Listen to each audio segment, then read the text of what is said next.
We're here with Katie Salen, who opened a school last year. Can you tell us about that school? Sure. So the school is called Quest to Learn, and it's a new middle school in New York City. It's a public school, and it was designed around what we call game-like learning. And so it was a school designed from the ground up around the way that games work. And we had 79 sixth graders that entered last year. We just finished year one in June, end of June. And this year, next week, in fact, we're enrolling a seventh grade. So we'll have sixth and seventh grade in the school. So, an example of designing teaching and learning around the way games work.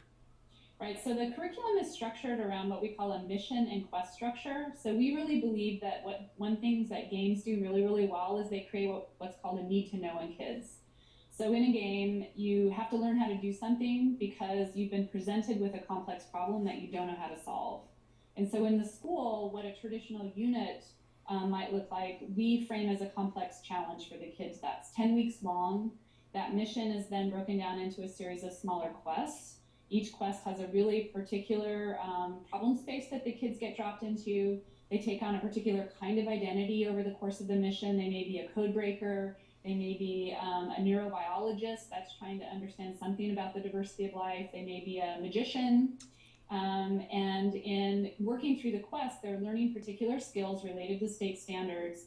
And every time they solve a quest, it unlocks a new problem that they then have to solve in the following quest. So, you've been open a year. What have you learned in terms of what works and what doesn't work over the year?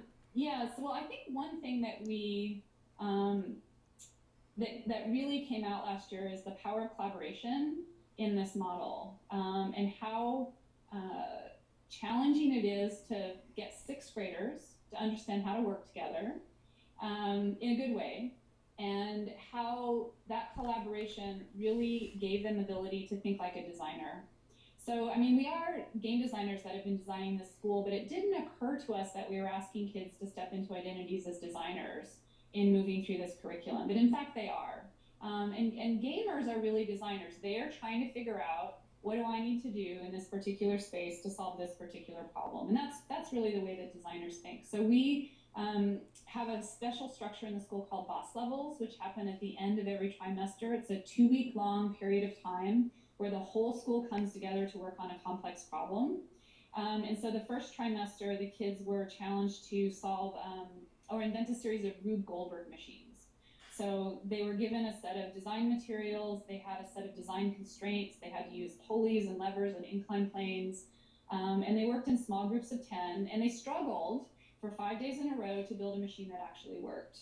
And so it was amazing because we understood that them failing every day was a really positive thing.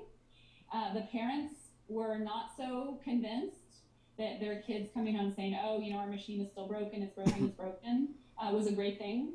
And then by day 6, day 7, those kids had developed these amazing machines. They learned how to work together as a team, how to really collaborate, and they were incredibly proud of these machines that they've made. And so that was an unexpected layer of the work is around the kind of design thinking that has come out in the school.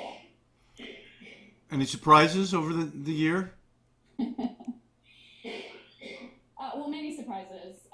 One of the biggest pieces that we underestimated was work with the parents around translating what was happening in the school to a model that was more familiar to them.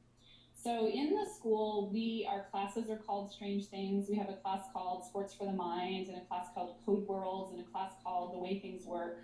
And those are classes that combine disciplines. So The Way Things Work is both a science and a math class. So when the kids come home, it makes perfect sense to them that their class is called The Way Things Work because they've been in class all week, but their parents have no idea what they're talking about. And when kids are working on missions in a world called Creepy Town or with characters called Troggles, again, the parents have no idea what the children are talking about. And for the kids, they love that they have this secret language of the school. For the parents, they struggle to try to make sense of that in the context of what traditional school looks like. So one of our big surprises was, hey, we need to hold a lot of meetings with parents to explain to them what's going on and why it matters and how it maps to traditional ways of understanding school. Wonderful. Good luck in year two. Thank you. Thank you.